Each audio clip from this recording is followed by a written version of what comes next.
네, 안녕하세요. 왠지 모르게 끌리는 사람, 맹끌사 박스키입니다. 네, 오늘 두 번째 시간이에요, 여러분. 두 번째 시간 주제는 변화의 시대. 여러분은 성과를 내기 위해서 어떠한 전략을 갖고 계신지 생존 전략 3가지 팁을 여러분들께 전해드리려고 합니다. 이 영상 쭉 끝까지 봐주시고요. 구독, 좋아요 눌러주시면 사랑인 거 아시죠? 눈만 뜨면 여러분 코베어가는 세상에 여러분들 살고 계세요. 동의하시나요? 네, 사회적인 어떤 변화의 트렌드가 너무너무 급하게 급변하고 있어요. 이런 트렌드를 우리가 좀 알고 대처하면 좋은데 어떤 사람들은 뭐 트렌드가 뭐가 중요해 라고 하시면서 무시해버리는 경향이 있어요.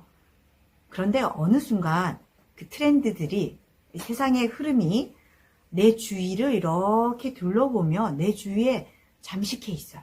이쪽으로 봐도 그렇고 이쪽으로 봐도 그렇고.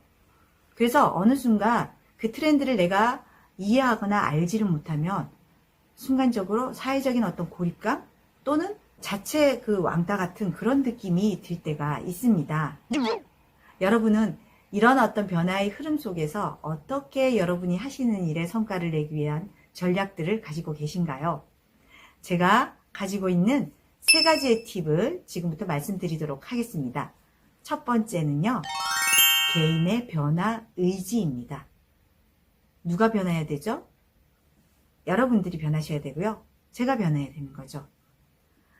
기업이나 어떤 조직이나 팀에서 사실은 아주 큰 인센티브를 걸고 뭔가 회사의 미션을 줘요. 팀에. 그러면 그 구성원 한 사람 한 사람이 같이 변화의 마인드, 어떤 그 의지가 있어서 함께 팀워크를 이루어서 성과를 내야 함에도 불구하고 구성원 한 사람 한 사람이 그런 의지가 없어요. 뭐야, 나 인센티브 필요 없어. 나 뭐 그냥 대충 할래.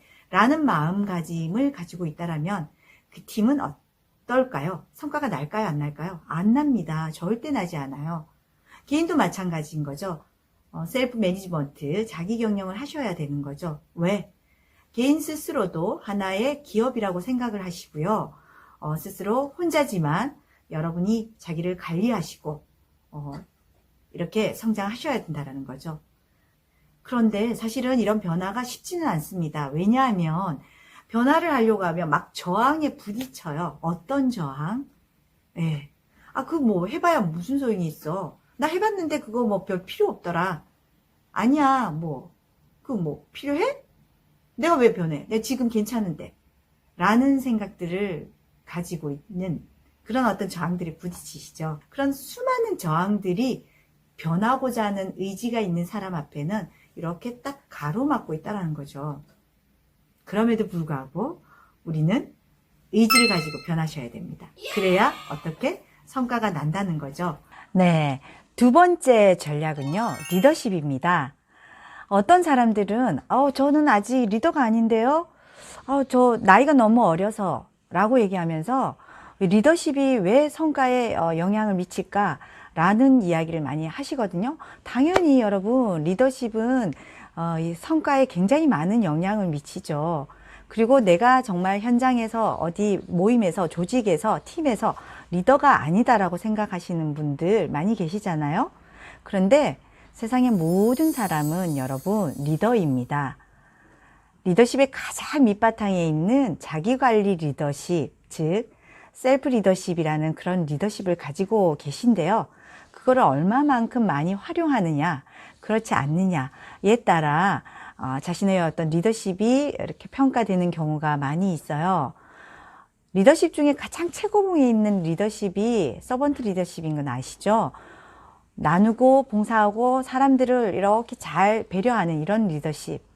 자기 관리가 되지 않은 사람은 그렇게 할 수가 없습니다. 자기 스스로도 관리가 되지 않은데 남에게 이래라 저래라 한다라고 하면 많은 사람들이 거기에 수긍하지 못하겠죠. 그래서 가장 기본인 셀프 리더십, 자기관리 리더십을 가지셔야만이, 열심히 노력하셔야만이 여러분의 비즈니스, 여러분이 하시는 업, 일에 많은 어떤 성과들이 날 수 있습니다. 세 번째 전략, 차별화입니다. 여러분이 가지고 계신 남다른 차별화는 무엇인가요? 네, 사실은 남들과 똑같으면 여러분 어떤 승산이 없어요. 여러분만의 여러분이 하시는 일에 차별화 전략을 가져가셔야 된다는 거죠. 그렇다면 박수키 선생님, 웬글사 박수키님은 어떤 차별화를 가지고 계세요? 라고 질문을 하시겠죠.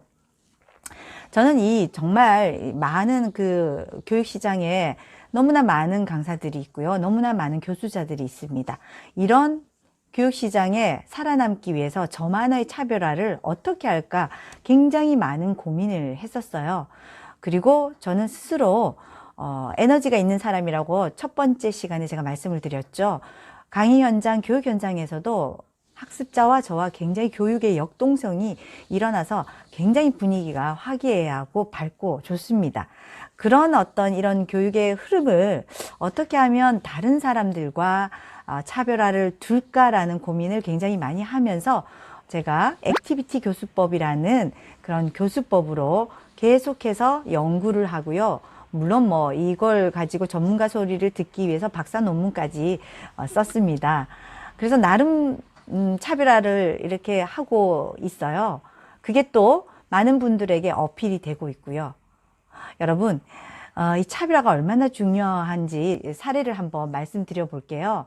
어떤 유치원에서 아이들에게 7살짜리 친구들에게 선생님께서 발명 수업을 했어요. 발명 수업을 하면서 뭐라고 하셨냐면 발명에 대한 개념을 설명한 다음에 얘들아, 우리 발명에 대한 그 설계도를 한번 그려보자 라고 이야기했어요. 그래서 아이들이 그림으로 발명에 대한 설계도를 자기가 발명하고 싶은 것들을 그림으로 표현을 했습니다. 첫 번째 이 친구는 그림을 이렇게 그렸어요. 어떻게? 여기는 인공위성이고요. 여기는 인공위성이고 다른 별에 있는 화석이나 돌들을 가져오는 포크레인을 만들고 싶어요. 와, 선생님께서 굉장히 놀라셨죠. 아이들도 박수를 막 쳤고요. 두 번째 친구는 연필을 이렇게 노트를 그려놓고 보이시죠? 연필을 그렸어요. 이게 뭐야? 말만 해주면 써주는 연필을 만들고 싶어요. 왜 이 연필을 만들고 싶어? 공부하기 싫어요. 학습지도 하기 싫어요. 선생님 깜짝 놀라셨죠. 사실 이렇게 말만 해주는 연필이 여러분 발명되고 나온다라면 지금 그런 연필 있나요? 제가 알기로는 없는 것 같은데 아이들의 상상력은 대단한 것 같아요. 선생님이 막 우스갯소리로 특허 내야 되겠어, 특허. 선생님 특허가 뭐예요? 네, 이런 어떤 상황들이 팩트입니다. 벌어졌어요. 그래서 제가 왜 이 말씀을 드리느냐면 아이들의 상상력입니다. 아이들은 사실 어린아이들은 학습된 경험이 많지 않기 때문에 본인이 생각하는 그런 최대한의 상상력을 발휘해서 그림으로 표현하고요. 생각을 이야기하고 말을 합니다. 그런데 우리 어른들은 그렇지 못하죠. 학습된 경험들이 굉장히 많기 때문에. 그래서 내가 뭔가를 차별화를 두려고 하면 여러분 관점을 좀 바꾸셔야 되고요. 그러기 위해서는 어떻게 좀 틀어서 생각을 하셔야 돼요. 그리고 나서 어떻게 내가 가지고 있는 내 비즈니스에 어떤 남들과 다른 차별화가 있을까라고 생각하시면서 계속해서 아이디어를 내시고 여러분 생각을 하셔야 된다는 거죠. 물이 100도씨에서 끓잖아요. 그런데 사실 99도에서도 물은 굉장히 뜨거워요. 그런데 그 1도, 100도까지 끓여내지 않고 99도까지만 끓여냈다라면 사실 그 미세한 1도의 차이가 여러분 당락을 좌우할 수 있어요. 1도의 차이. 그래서 여러분이 하시는 비즈니스에 정말 성과를 내기 위해서 생존 전략이라고 생각하시고 저는 이 세 가지를 굉장히 마음속에 늘 머릿속에 염두에 두고 일을 하고 있습니다. 여러분이 생각하시는 생존 전략이 어떤 건지 일단 제가 알려드린 이런 생존 전략 세 가지를 여러분도 염두에 두시고 여러분이 가지고 계시는 또 전략이 있으시다면 그거를 잘 융합하셔서 여러분의 비즈니스에 성과를 내시기를 바랍니다. 오늘 두 번째 영상은 여기까지고요. 세 번째 영상도 기대해 주시고요. 좋은 내용의 컨텐츠를 가지고 여러분을 찾아뵙도록 하겠습니다. 여러분, 왠지 모르게 끌리는 사람, 랭글사 박스키였습니다.